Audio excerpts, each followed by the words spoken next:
Kalau kita lihat rumah ini, hampir mirip desain rumahnya Raffi Ahmad yang ada di Andara. Tapi ini guys, lokasinya di Makassar, tepatnya di dalam perumahan Citraland Thalassa City Makassar. Dan desain rumah ini bergaya Eropa klasik, lebarnya 12 meter, panjangnya 21 meter, dan untuk area carportnya bisa muat sampai 3 mobil. Yuk kita spill bagian dalam rumahnya. Pintu utama sudah menggunakan smart door lock. Nah, di sini terdapat area foyer.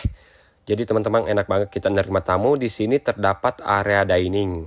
Nah, terus di sini terdapat area pantry, dapur bersih, dan di sampingnya masih ada area service di sini dan connect juga ke pintu samping menuju ke area carport.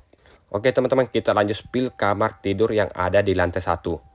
Nah, seperti ini teman-teman untuk kamar tidur yang ada di lantai 1 ya, cukup lega juga. Terus ada beberapa bukaan jendela, jadi bisa diperuntukkan untuk kamar tidur orang tua ataupun kamar tidur tamu teman-teman. Next, kita lanjut spill ruangan selanjutnya. Nah, di depan saya ini sudah terdapat area family room dan untuk plafonnya sudah high ceiling teman-teman. Dan paling menarik dari rumah ini mempunyai area baker yang begitu luas. Jadi untuk area ini juga bisa difungsikan sebagai area nyantai. Apalagi kalau teman-teman punya hobi membaca buku, membaca novel, ataupun membaca berita. Di sini keren banget, bisa menghasilkan energi positif lagi atau ide-ide baru lagi teman-teman. Dan untuk rumah ini memang pencahayaannya maksimal banget karena ada beberapa bukaan jendela atau rumah ini memang didesain kebanyakan kaca. Oke, kita lanjut spill ke lantai 2. Nah, ini tangga menuju ke lantai 2. Tangganya juga enak ya, serasa nggak naik tangga, soalnya untuk spasi anak tangganya ini cuma bersekitar 30 sentian teman-teman.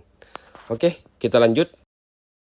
Nah, begitu sampai di lantai 2, langsung disambut area lounge-room seperti ini.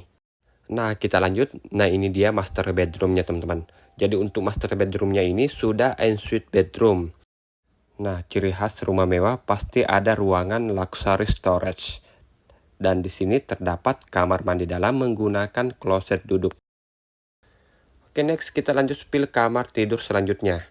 Nah, ini dia kamar tidur ketiga ya. Bisa diperuntukkan untuk kamar tidur anak, juga sudah connect ke area balkon.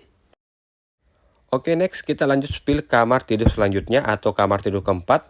Nah, untuk kamar tidur keempat ini juga bisa difungsikan untuk kamar tidur anak. Nah, di sini terdapat kamar mandi sharing menggunakan kloset duduk. Nah, untuk harganya 4,9 eman. Buat teman-teman yang tertarik dengan rumah ini, boleh hubungi WA saya yang ada di caption. Thank you.